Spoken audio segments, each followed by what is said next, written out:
about cultural differences, we go from the US to the Middle East.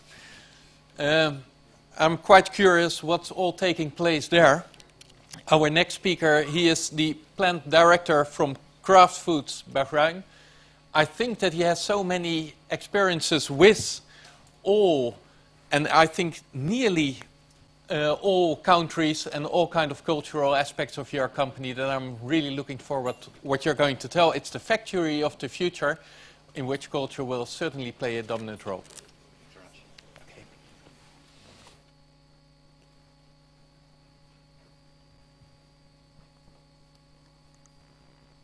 Good morning. Firstly, an apology. I have a horrendous New Zealand accent, which is being followed up by a bad cold coming on. So if you have any problems understanding me, please raise your hands. If you're Australians and you have problems understanding me, too bad. I'm not going to repeat myself. Really what I'm going to go through this morning is reiterating what Ian's taken us through. More the specifics on what we did to set up Kraft Foods Bahrain. We were a greenfield site, or a brownfield site, because it's built in the desert.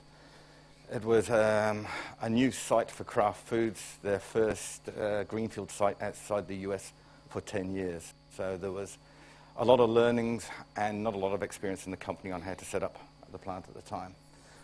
Initially, I'll just take you through a little bit about Bahrain and then some of the challenges we had setting up the factory, and then what we're doing to move the factory to the factory of the future. Okay, so as you don't know, Bahrain's set in the Middle East, east of Saudi Arabia, west of Iran, south of Iraq, and more specifically, right in the middle of the Gulf. A few things about Bahrain. For us, Kraft Foods, we have a regional market, which is, we also consider Iraq and Iran, of 1.5 billion people. As far as Arab countries go, 300 million. The factory is supplying mainly to the GCC, the Gulf countries. 30 million people there, just for our markets.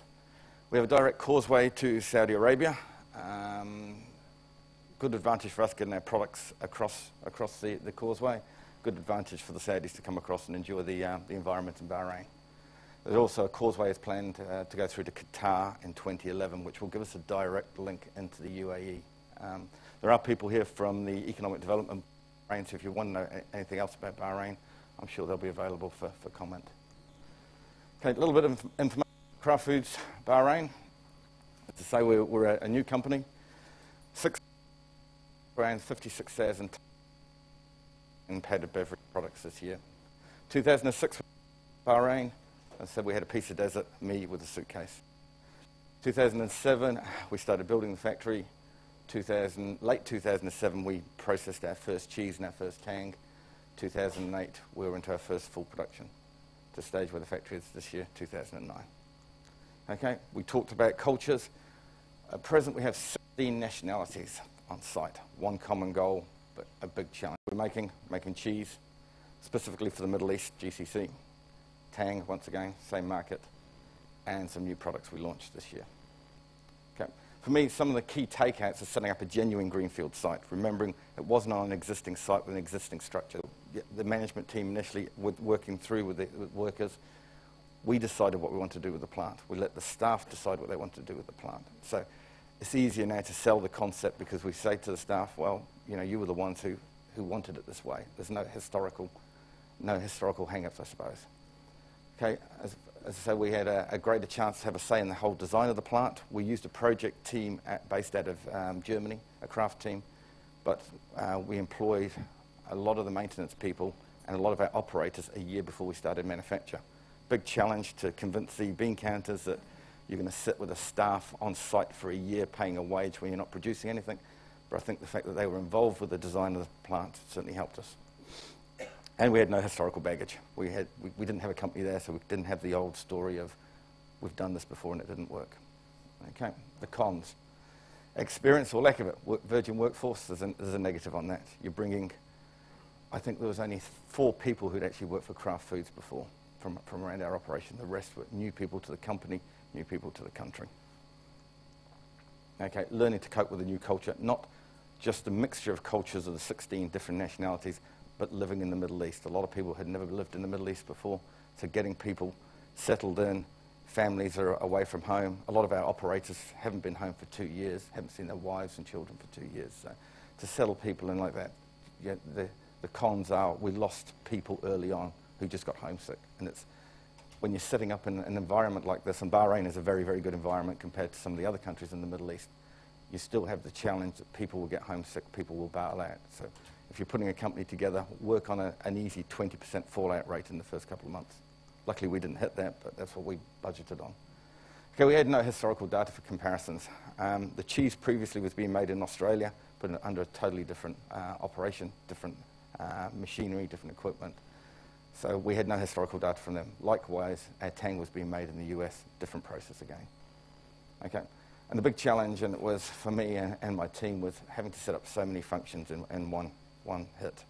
We've got basically every function you have on site, and to bring everybody in and everybody having the same hassles at the same times, it's quite daunting. 296 people arriving on the island, all having the same problems. Okay.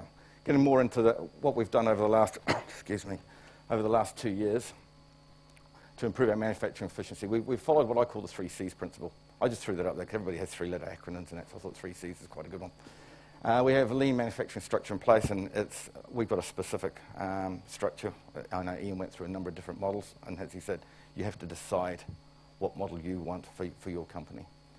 Okay, we've established a continuous improvement culture, and this is an ongoing thing. It's there, and it's a done deal. And us as Kraft Foods and us as Kraft Foods Bahrain have established a desire for sustainability. We're on an island where things like waste, etc., are a big challenge for us. So we had to find ways of reducing waste, etc., and I'll take you through those a bit later. Okay, so what are the 3 C's principles? Culture. We keep talking culture all the time, and I think you'll hear that concept right through the next 2 days. Okay, you've got to create an environment that encourages fresh ideas. So that means, as Ian was saying, get down on the factory floor as a plant director, as managers, get away from your desk. Let everybody have their say. You know, they always say no idea is a bad idea, and I think we had the opportunity to be able to do that. Okay, we're to create a culture that allows everything to be challenged.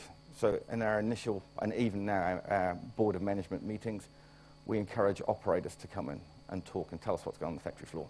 We're lucky we don't have unions. There's no unions in Bahrain.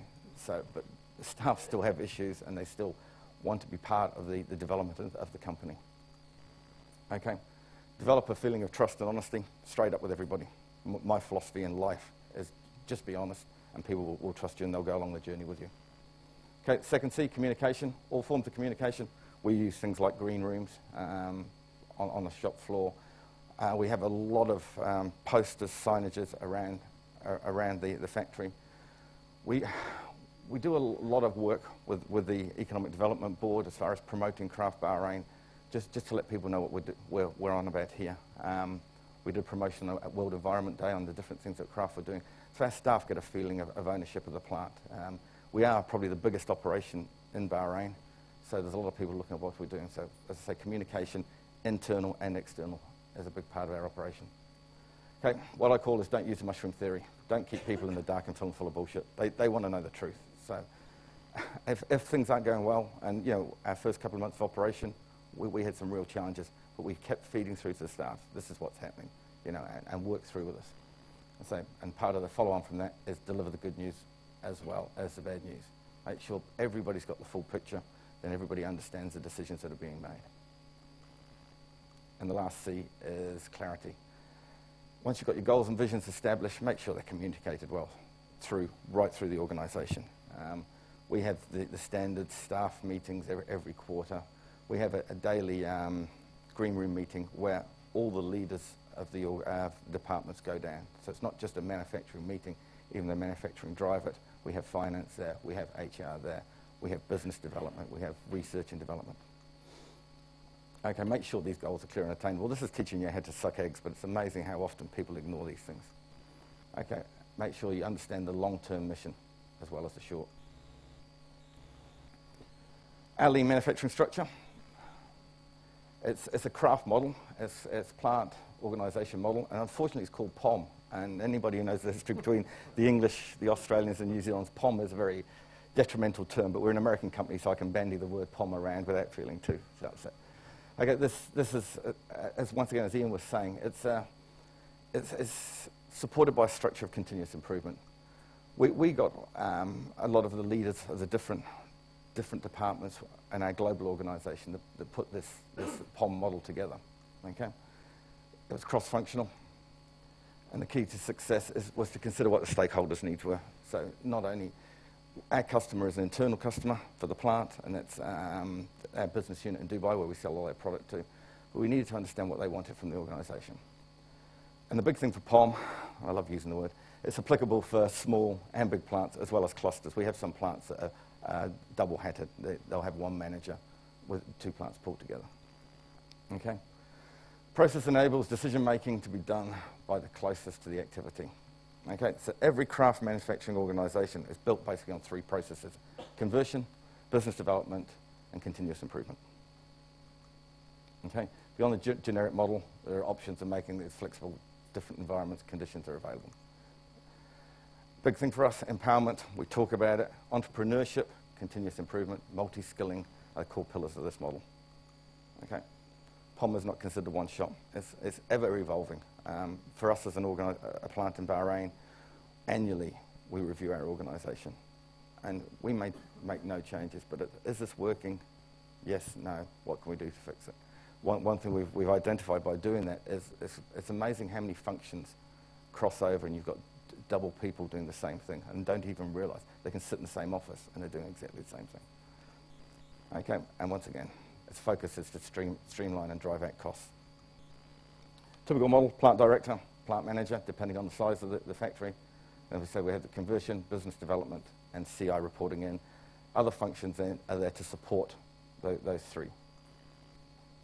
Okay, just to take you through the 3 functions: conversion is really manufacturing responsibility, from material call-off to replenishment to warehousing. Core responsibility is production and manufacturing. Remembering we're a food manufacturer. Current portfolio is what's produced on a daily basis. The plants are organised into sections or mini plants. We have within the plant we have a cheese section and we have a tang section, and then it's split again into cooking, packing, mixing and packing. And sections are empowered to integrate supporting functions. So basically each section has support from HR, from finance, from planning and quality. Okay, controlling continuous improvement engineering. Excuse me. Okay, I'll just click through it quickly. The support functions, HR, SS&E, logistics, finance, all common. You know, as I said, it's teaching to suck eggs, but once again, it's the way we run our model. We keep the benefit of having members as part of the team, the support functions. It keeps the number of people in the core function very, very small. So you'll have a leader of planning, but his team sits out on the manufacturing floor. You have a leader of HR, but the support is out on the factory floor. As I said before, it avoids duplication of tasks. And it also ensures a clearly defined split of responsibilities. Okay. Each of the report functions are linked to a regional, to a global function. So HR reports in, dotted line reports into our regional HR, quality reports into our regional quality, etc., etc. Okay, and there is a double hatting opportunity. At present, one of the HR functions is actually also supporting our demand plant, and we're looking to do that on a couple of other functions as we progress as a plant. Okay, teams are the cornerstone of the model. Each team's led by a team leader, but he is a team captain. He's playing in the game. He's not on the sidelines. He or she, I should say. Unfortunately, in Bahrain, we don't have any females in manufacturing because of just the hours we work, but if we have the opportunity, it will be he or she team leader. Okay, so a team leader is not a layer. A team leader is part of the team, coordinator role. The span and control of the team leader may vary. That's usually on the size of the team and the responsibilities. Okay, line maintenance is now, and we're partly through this process, is reporting into our sections. Okay, so line maintenance for us is integrated into the teams. We started off with, I think, 15 to 20 M&R technicians. We will have probably 6 by the end of this year. The other technicians have been integrated as operators into the lines. Okay, that confirms. Business development, the second part of the business, is responsible for all the new product portfolio. It's responsible for the product development to commercialization. We have an R&D function, but our business development works very closely with our R&D. Okay, the interface of functions, it interfaces between the manufacturing, the marketing, R&D, procurement, logistics at the country level. It's responsible for any manufacturing change. It requires a combination of skills, and this is one of the biggest challenges. In these roles, you tend to end up with food technologists or engineers. But every now and again, it's quite good to get a marketer sitting on a business development role, just for a little bit of a mixture. At the moment, I've got a food technologist running my business development, supported by lots of engineers, but the plan is to change that. Okay? It requires a strength in strategic planning. Let's say teaching to suck eggs. Basic structure for that: business development manager, product change, number of project engineers depending on the size of the business. Once again, reporting in to the regional business development. Okay, to establish continuous improvement. The big thing for continuous improvement for me and for Kraft is it's a living culture. As Ian said, you've got the tools, but unless you've got the culture in place, nothing will work. Okay. I like this cartoon. I actually stole it off my boss. It's probably the only decent thing my boss has ever given me, so I thought I'd throw that up there. Okay, for me, continuous improvement is continually challenging the status quo. Okay. As I said, when we set up Kraft Bahrain, we were lucky because we had no historical baggage. But now we're 3 years into the operation, people are saying, we've done that for 3 years, that's why we do it. So you've got to continue to challenge. Okay, it can be a double-edged sword. You can take the eye off the ball if you get too much into trying to change things. And that is the danger. I think the question was asked before about how quickly you work through these processes. There isn't a timeline, you're right, it's depending on the culture that's there. But sometimes you can get so aggressive in trying to change everything that you actually drop the ball on what your core business is. Okay, just quickly shoot through this. Okay. Usually we use the same tools as everybody else, Six Sigma, 5S, waterfall analysis. Okay, for us, continuous improvement, 4 development stages. The firefighting, thankfully we've got through that stage at Kraft Bahrain. Projects, we've got the stop, no-go mode, stop, no-go, M&R planning, etc. is not the best. We had lots of issues with running out of raw and packed materials. We've got through that stage now. I have my manufacturing manager here who's probably shaking his head and saying, no, Andrew, we haven't got through it. I like to think that we're at the more proactive rather than reactive stage now, where we don't run out of things so often. Maintenance planning is very, very good. We're starting to benchmark ourselves against other Kraft plants. We'd like to benchmark ourselves against other food industry plants, but it's always a challenge when they're your competitors. And obviously this is the final aim for us, is where it becomes part of our daily business. We're, I would say, a good 12 months away from that, by putting a time frame on when I said I wouldn't put a time frame, but yeah, we're probably 12 months away from the stage 4. For us, it's funny that Ian used the same comment, that it's got to be part of the company DNA, continuous improvement. We run a lot of productivity workshops, and they're driven by the staff once again. Management take a very backward step on these because it's so easy for you to direct the business the way you want it to go because it's the way you think it should go, rather than letting the people who are actually driving the business be in control. Okay, and the final thing for us is to establish our desire for sustainability. Now, I put this up, and sometimes I cringe when I say it because I'm working for an American company. There's no offense to American companies, but I come from a New Zealand culture. And when I say sustainability is about living today while being mindful of tomorrow, it's about meeting the needs of the present without compromising the future. It almost sounds a little bit presidential. I do believe it, but I think I'm going to have to find a Kiwi term of putting this because it doesn't quite sit. Okay, but in essence, we do have a genuine belief about working together to build a better world. And once again, I will keep promoting Bahrain. We work very closely with the development board. We work very closely with all the government organisations there. And it's nice to be in a country where you get a chance to make these differences. Okay, for us, I'll just give you a few stats. I mean, it's more to look at the trend rather than the actual numbers. We had our targets for 2008 and 2009. From when we first started, we've dropped our energy per tonne of product by 25%. Our water usage has dropped by 50%. Our waste generation has dropped by 16%. These figures look really good, and you have to remember 2008 was our first year of operation, so I like to show them off because people look and say, hey, you guys are doing really well. 2010 is going to be the real challenge for us, the sustainability of being able to do what we've done in 2009. Just to give you an idea, we do the usual things, the scorecard, the GEs, the OEEs, etc. They were the sort of figures we were achieving in 2008, which out of Kraft's 150 plants, I think we were 140 or something like that. So it was a little bit embarrassing. These were the targets we set ourselves for 2009, which everybody said they were quite aggressive, including me, but I've got a very good team and a very good culture. That's actually what we're achieving. And a lot of that is from just, and it's the people thing, developing the culture with the people. Processes are fine, but if you don't get people believing in it, it won't work. Just some specifics to quickly go through to finish off. We've affected our cleaning without compromising our quality. Obviously, a big issue for a food company or for any company, but quality is huge for us. We've managed to avoid CIP startups. We used to do full washes before we started our lines when we realized, hey, you only need a rinse. Take a few hours out of the operation, reduce the amount of chemicals and water you're using. Okay?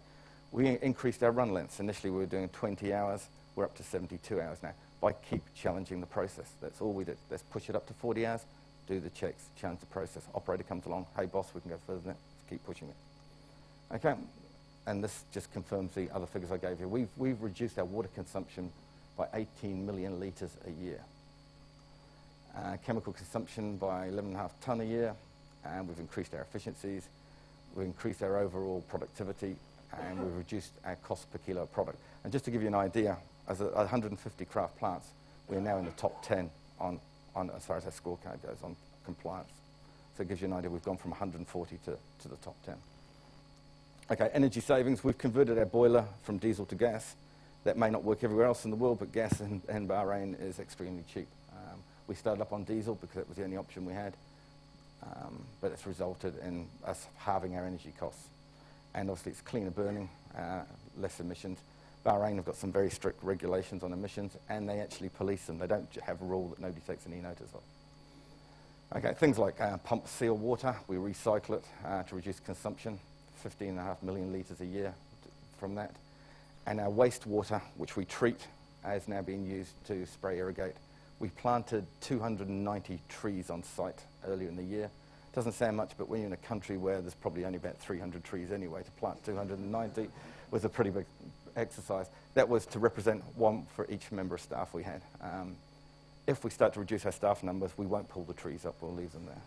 Okay? And we're still quantifying what our savings are there. And just one other thing that's just come up, one of the team leaders through this at us a couple of days ago, so I just put the slide in, and that was we wet clean our tang plant every 2 weeks. With some of the things they've done with the cleaning chemicals, working with the suppliers, we've managed to reduce the number of people, and we've reduced the number of hours on our cleaning. We've reduced it down to 8 hours from 12. Significant over a year. The dollars, once again, we're still working through. Okay, another thing for us was to reduce our packaging weights. We over-engineered our packaging, and one of the things was when we moved the operation from Australia and the US, obviously all the products were being shipped halfway around the world. We realized, hey, we're only shipping them next door now. Saudi Arabia makes up 80% of our customer base, so we don't need as much packaging. So we worked on reducing the thickness of glass, the thickness of tin for our canned products, cartons, shippers, right the way through. Okay, weight reduction. I still question this figure: 125 tons a year just on pulling glass and tin and packaging out.